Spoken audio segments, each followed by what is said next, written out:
Did you know that a single spoonful of rice powder can supercharge your garden?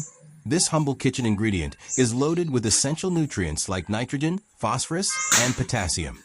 Exactly what your plants crave for healthy growth and vibrant blooms.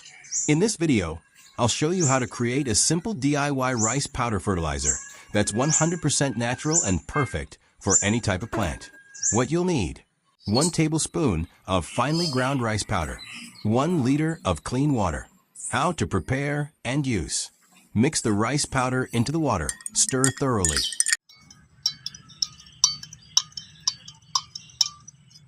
And let it sit for about 30 minutes. Then pour it directly at the base of your plants. Once a week is all it takes. Why it works: acts as a gentle, slow-release fertilizer, feeds beneficial soil microbes, encourages deeper roots and lush green growth, safe, organic, and completely chemical-free, perfect for vegetables, flowering plants, indoor pots, and even lawns.